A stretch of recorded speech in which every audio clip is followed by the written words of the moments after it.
Hello! Welcome back to Telugu వెలుగు YouTube channel. ఈరోజు ఈ వీడియోలో మనం బాల వ్యాకరణానికి సంబంధించి క్లాసెస్ అయితే స్టార్ట్ చేశాం గదా!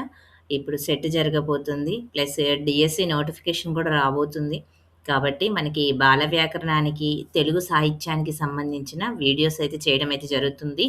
ఆల్రెడీ బాల వ్యాకరణంలో మనము సంజ్ఞా పరిచ్ఛేదం గురించయితే నేర్చుకున్నాము. ఇప్పుడు సంధి పరిచ్ఛేదం కూడా నేర్చుకోవడం అయితే అయిపోయింది. మన పరిచ్ఛేదాలలో మొత్తం 10 పరిచ్ఛేదాల్లో 2 కంప్లీట్ అయితే అయిపోయాయి. సంజ్ఞా పరిచ్ఛేదంలో బిట్స్ కూడా ప్రాక్టీస్ అయితే చేశాము. ఎవరైనా ఫస్ట్ టైమ్ చూస్తున్నట్లయితే ఆ వీడియోస్ కూడా ఒకసారయితే చూడండి. ఇక సంధి పరిచ్ఛేదం వీడియోస్ కూడా అప్‌లోడ్ అయితే చేశాను. అవి కూడా చూడండి. అవి చూసిన తర్వాత ఈ బిట్స్ సంధి పరిచ్ఛేదానికి సంబంధించిన ఈ బిట్స్ అయితే ప్రాక్టీస్ అయితే చేయండి. ఇక ఫస్ట్ టైమ్ మా ఛానల్ చూస్తున్నట్లయితే సబ్స్క్రైబ్ అయితే చేసుకోండి. టెట్, డీఎస్సీకి సంబంధించిన సెట్, నెట్, జేఎల్, డీఎల్‌కి సంబంధించిన తెలుగు కంటెంట్‌నయితే మేము అందించడం అయితే జరుగుతుంది.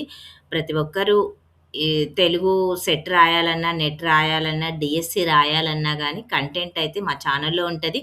తెలుగు సాహిత్యానికి సంబంధించిన వీడియోస్ అయితే ఛానల్‌లో ఉన్నాయి. Plus DSC syllabus, set syllabus, previous papers కూడా ఛానల్‌లో ఉన్నాయి. ఒకసారయితే చెక్ చేయండి. మీకు యూజ్‌ఫుల్ అయ్యే కంటెంట్ అయితే ఛానల్‌లో ఉంది చాలా.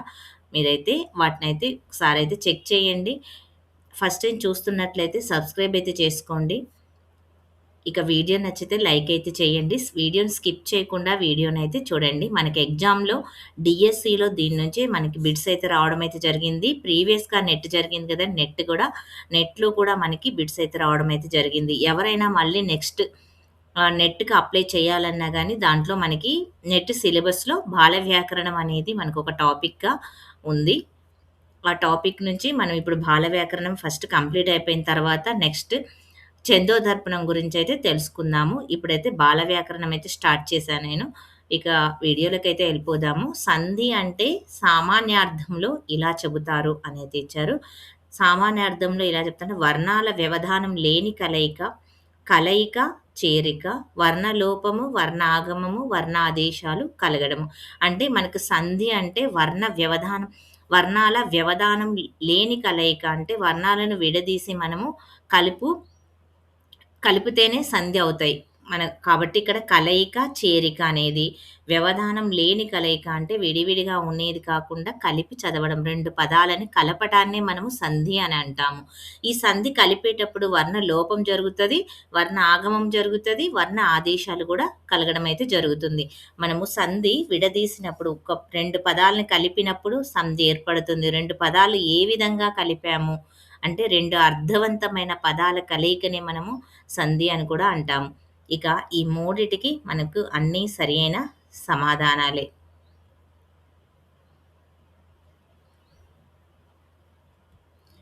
రాముడు ప్లస్ అతడు, రాముడతడు ఇది ఉత్వసంధికి సంబంధించింది.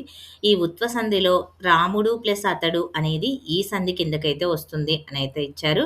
ఏమిటి అంటే మనకి రాముడు ప్లస్ అతడు, రాముడతడు అని అంటాము. దీనికి సంధి జరగవచ్చు, జరగకపోవచ్చు.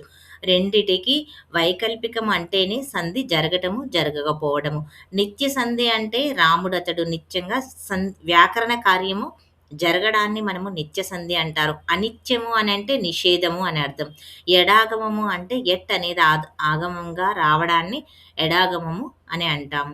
ఇక్కడ మనకు రాముడు అతడు దాంట్లో ఉత్వసంధి కిందకొస్తుంది. దీన్ని వైకల్పికము అవుతుంది. అత్తు, ఇత్తు, ఉత్తు అనే తకారాన్ని అచ్చులకు చేర్చడాన్ని ఇలా పిలుస్తారు. అంటే తపరకరణము అని అంటారు. ఇక పరస్వరాలకు పరస్పరం ఏకాదేశం అవుతే సంధి ఏర్పడే రూపం ఏమిటి? అంటే పూర్వస్వరము, పరస్వరం ఏకాదేశం కావాలి. ఏకాదేశం అయినప్పుడు మనకి సంధి ఏర్పడతది. అది ఏ విధంగా ఏర్పడుతుంది అనైతే అడుగుతున్నారు. ఇక్కడ సంధి అనిత్యము. అతడు వెళ్ళును అనేటివి అతడు వెళ్ళును అనేది ఇక్కడ మనకి సంధి ఏం జరగలేదు. ఇక్కడ వాడు తినెను అనేది 2 పదాలు మనకి మధ్యలో ఏమిటి ఆగమంగా రాలేదు. ఆదేశంగా కూడా రాలేదు. ఇది కూడా కాదు. ఇక్కడ సీత చదివెను, ప్లస్ చదివెను అనైతే వస్తుంది. ఇక్కడ కూడా ఏమీ జరగలేదు.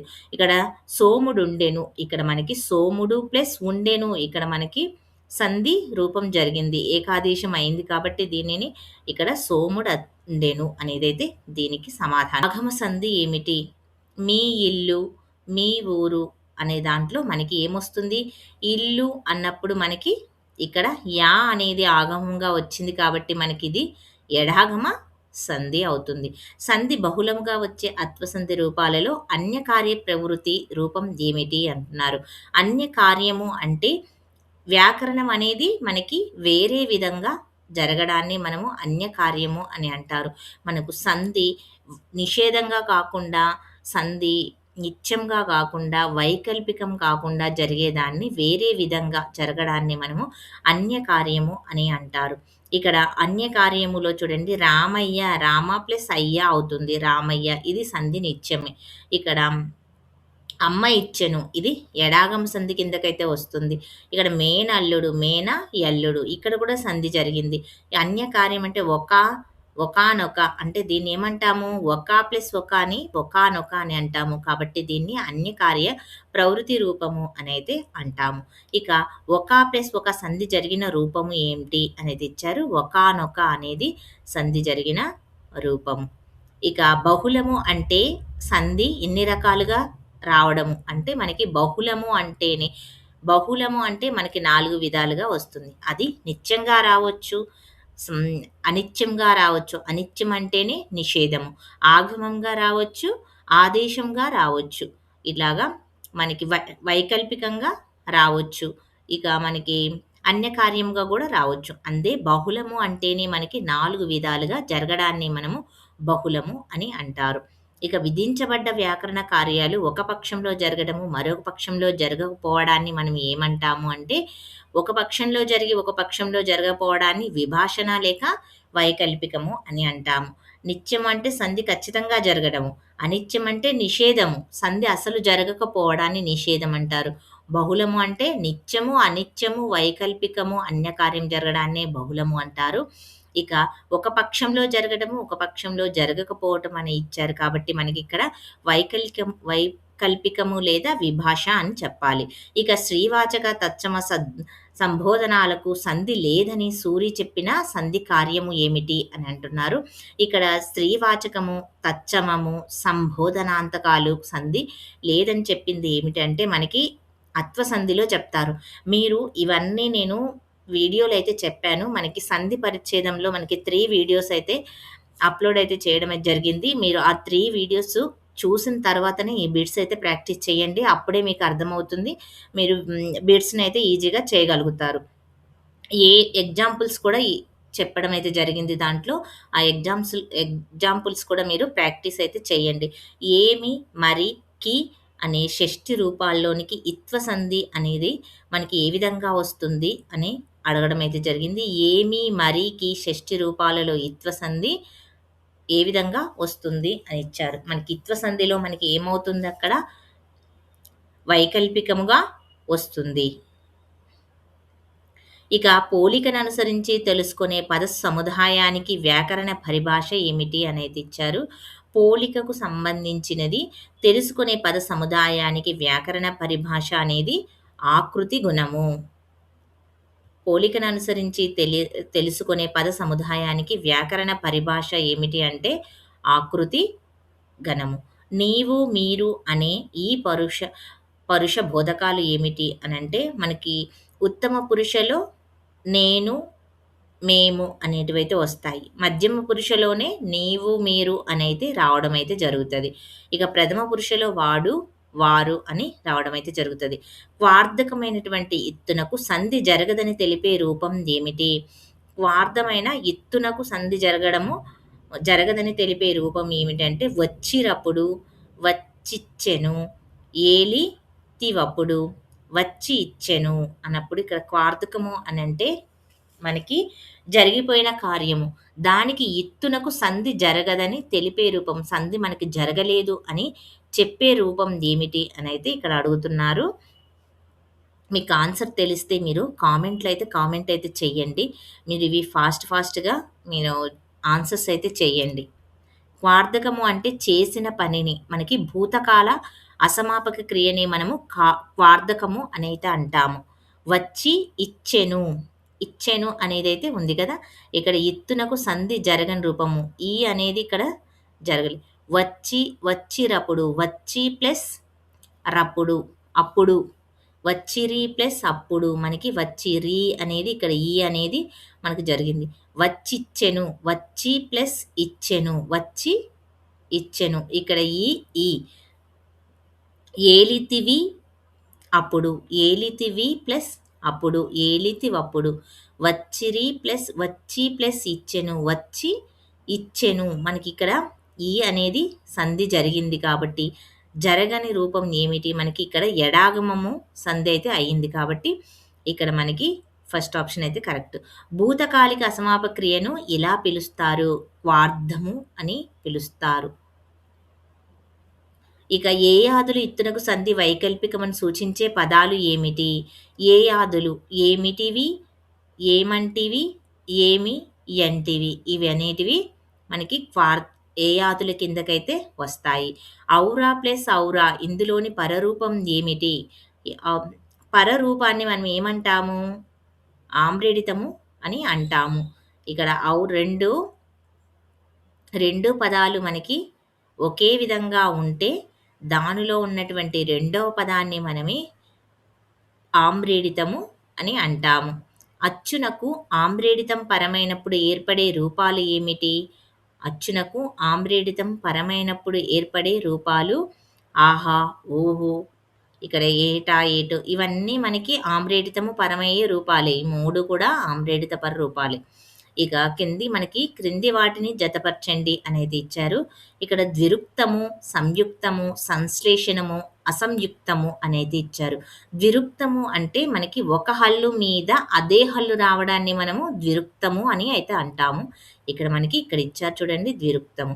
సంయుక్తము అంటే 2 వేరు వేరు హల్లులు చేరడాన్ని మనము సంయుక్తము అని అంటాము. 2 వేరు వేరు హల్లులు చేరితే దాన్ని మనము సంయుక్తము అంటాము.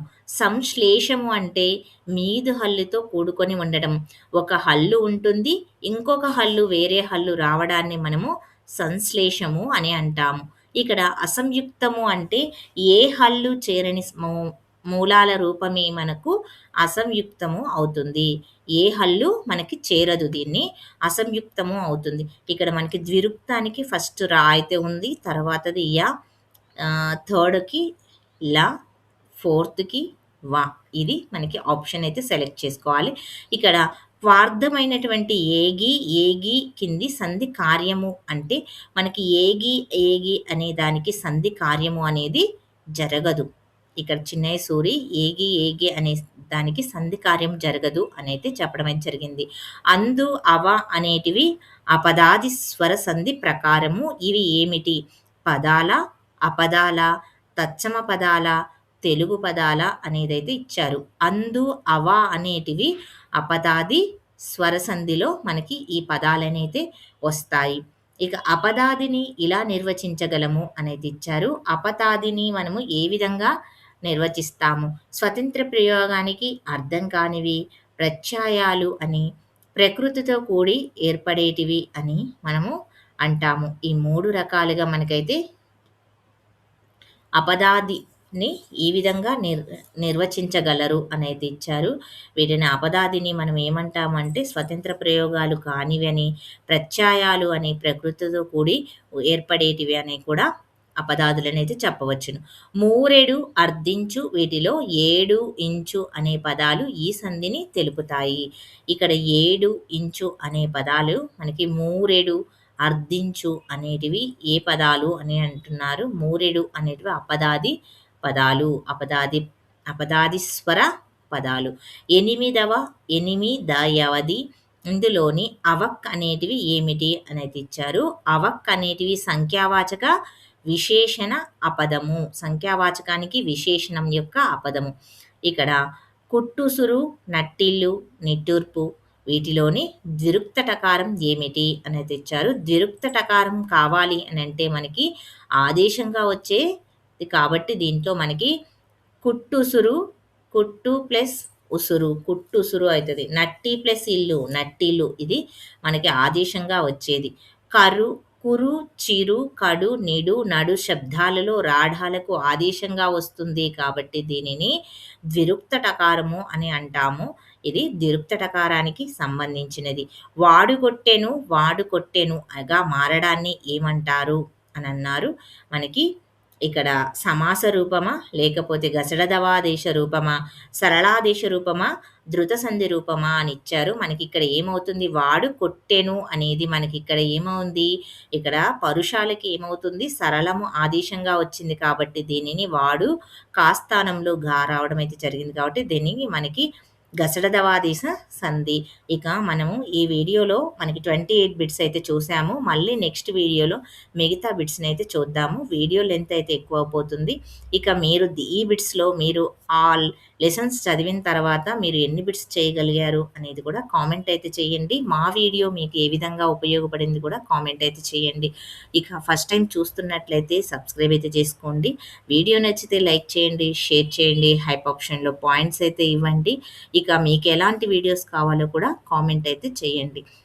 ఇక టెట్, డిఎస్సికి సంబంధించిన సెట్, నెట్‌కి సంబంధించిన అన్ని వీడియోస్ ఛానల్‌లో ఉన్నాయి. ఎవరైనా ఫస్ట్ టైమ్ చూస్తున్నట్లయితే వాటినైతే చూడండి. కొంతమంది వీడియో చూడకుండానే నెక్స్ట్ మాకు సిలబస్ పెట్టండి అని అయితే అడుగుతున్నారు. మీరు కామెంట్‌లో నేను కామెంట్స్‌కి రిప్లై అయితే ఇచ్చాను. ఆ రిప్లైస్‌ని చూడండి. వీడియోస్ ప్లే లిస్ట్‌లో అన్నీ ఉన్నాయి. ప్రీవియస్ పేపర్సు, సిలబస్సు మీరు ఒకవేళ ఛానల్‌లో వెతుక్కోలేకపోతే ప్లే లిస్ట్‌లోకెళ్ళండి. ప్లే లిస్ట్‌లో మీకు అన్ని వీడియోస్ వన్ బై వన్ అయితే ఒకే దగ్గర అన్ని డీఎస్సీ ప్రీవియస్ పేపర్స్ తెలుగుకు సంబంధించినవి, ప్లస్ ఈ సిలబస్‌కి సంబంధించిన తెలుగు సిలబస్సు, సోషల్ సిలబస్, డీఎస్సీకి సంబంధించి అన్నీ కూడా తెలుగులోకి ట్రాన్స్‌లేషన్ చేసి అప్‌లోడ్ అయితే చేయడం అయితే జరిగింది. మీరు ప్రతి ఒక్కరైతే కంటెంట్‌ని అయితే యూజ్ చేసుకోండి. మీకు ఈ కంటెంట్ ఎవరికైనా యూజ్ ఉంటే వాళ్ళకి కూడా షేర్ అయితే చేయండి. Thank you. మళ్ళీ నెక్స్ట్ వీడియోలో కలుసుకుందాం.